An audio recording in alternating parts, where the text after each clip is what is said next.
You guys, I decided to record this video in a place where, you actually could find me, which is in a sauna. Me and my friends have bought our own sauna for our house and or for our apartment that we live in here in Miami. It's amazing, it's a blessing. As you can see, I just started it, so it's currently at 92, 93 degrees. I have the camera in here, so when it gets maybe above, I'd say like 140, I'll probably take the camera out, but by then I should be done with this module. But yeah, today we're focusing on module 3, which is your physical transformation. Strong-minded is actually being physical and spiritually strong. Listen, when I linked up with my brother Bandman Kelbo for an insane workout, 300 reps on leg extensions alone, I realized something powerful. Physical strength and mental strength are directly connected, and a lot of things start in the mind. And the result of being strong-minded is actually being physically and spiritually strong as well. People might see the change, they might see the cars, they might see the money, the external results, but they don't see the work.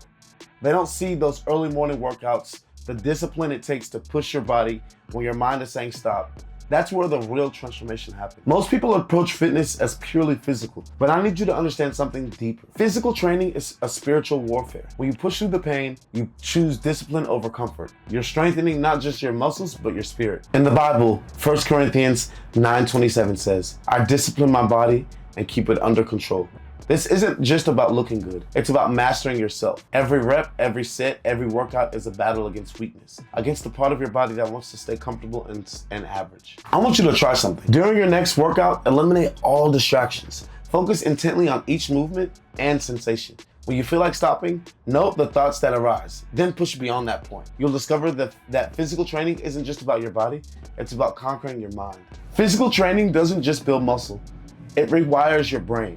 When you engage in regular, intense physical activity, you trigger cascades of neurochemicals that enhance your mood, sharpen your focus, and strengthen your resilience. Here's what happens. Your workout releases endorphins, natural painkillers, and mood elevators. It increases BDNF, which supports learning and neural connections.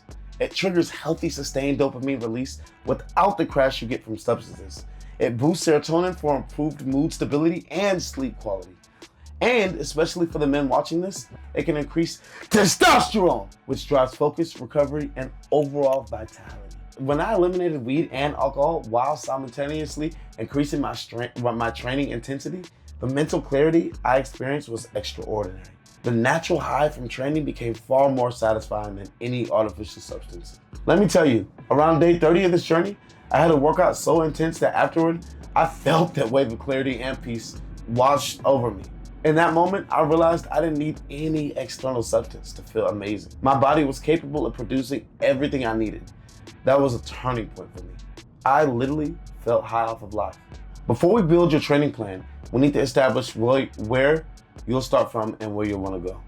This isn't about comparing yourself to others. It's about honestly evaluating your current state so that we can map your progress. I want you to think about your physical goals in 4 categories. First, foundation goals. Mastering basic movement patterns like proper squat mechanics, core stability, pushing and pulling strength. Very simple. Second, performance goals. Measurable targets like body weight exercise, strength benchmarks, cardiovascular capacity. Third, aesthetic goals.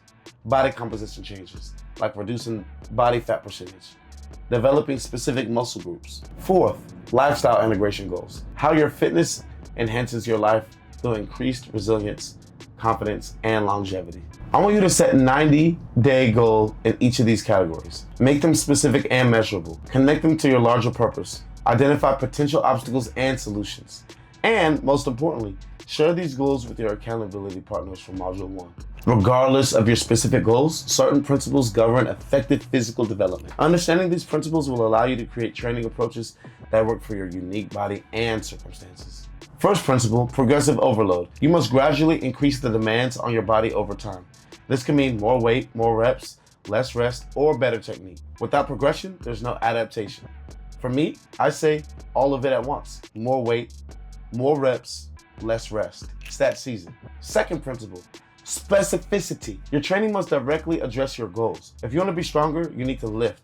If you want to be faster, you need to sprint. Match your movement patterns to your desired outcomes. Third principle, Recovery integration. Growth doesn't happen during training, it happens during recovery. Balance intensity with adequate rest. Without proper recovery, you'll plateau or burn out. That's why I got this ring, so I could track how much sleep I'm getting that measures the amount of rest I get. Fourth principle, consistency over intensity. It's better to train moderately 4 days a week than to destroy yourself once a week. The compound effect of regular training far outweighs the sporadic intensity. Fifth principle, mind-muscle connection. Focus on working the muscles, not just the movement. The quality of your contraction matters more than the quantity of weight. Train with intention and awareness. Now, it's time to construct your personalized training approach. We'll create a 90-day framework that integrates resistance training, cardiovascular work, mobility, and recovery. Your training will progress through these 3 phases. Phase 1, weeks 1 through 4, foundation. Focus on technique and movement patterns. Establish training consistently with 4 to 5 sessions per week. Begin progressive loading, introduce recovery protocols. Phase 2, intensification. Weeks 5 through 8, intensification. Increase training density and volume.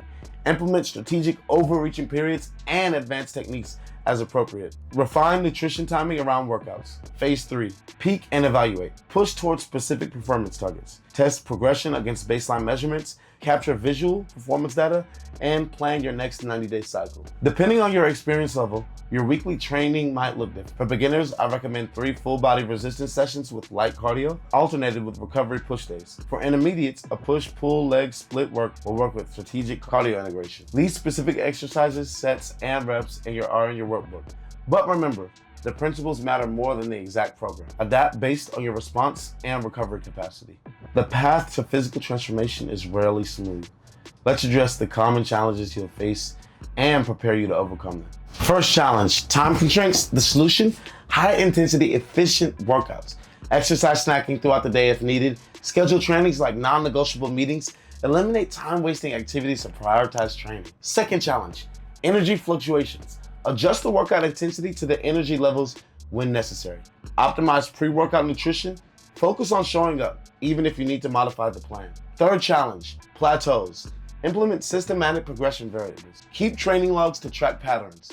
Use strategic deloads followed by intensity spikes, and refine your technique. Fourth challenge, motivation dips. Build systems that don't rely on motivation. Track your progress visually. Train with a partner for accountability, and connect your workouts to a deeper purpose. Training is only half of the equation. What you do between sessions determines how quickly you'll progress and how sustainable your practice becomes. First component, sleep optimization. Aim for 6 to 9 hours of quality sleep. Create an optimal sleep environment. Establish consistent sleep and wake times. Develop a pre-sleep routine that prepares your body for rest. Second component, nutrition timing. Refuel properly after workouts. Balance your macronutrients for your goals. Stay hydrated throughout the day and consider strategic supplementation if needed. Third component, stress management. Recognize training itself as a stress on your body. A good one when managed properly. Balance training stress with life stress.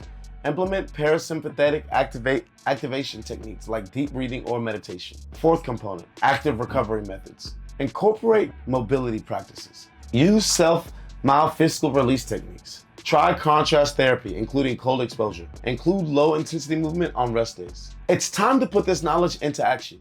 Your assignment for this module is to set specific physical goals for the next 90 days and implement your first week of training. It's time. It is time. Complete the physical assessment worksheet in your workbook.